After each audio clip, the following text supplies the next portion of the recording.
So the STEM Fellows spent 2 days with the regional transit authorities.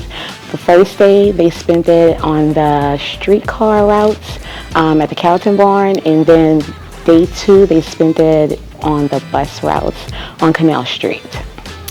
My hopes for the students for this session was to be able to expose them to our transportation system in our community and to inspire them to be able to give back to their community by taking on a career with the RTA. Dollars, coins. We're in the process of trying to modify these to accept a credit card.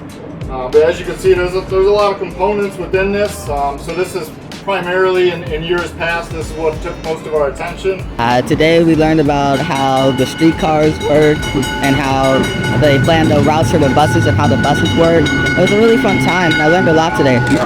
The planning process of how we come about creating routes, how we place items in the world, and just basically offering them insight as to how the planning process goes and how schedules are made, how the company as a whole functions. I would just say it's a silly phrase, but the best way to describe it is just let them know how the sausage is made. Transit is just a thing that we use lots of times, and I'm sure they've had questions in their lives. Well, why is that? So we're able to answer some of those questions today. Well, I can open up some things here in the front if you guys want to come look at it.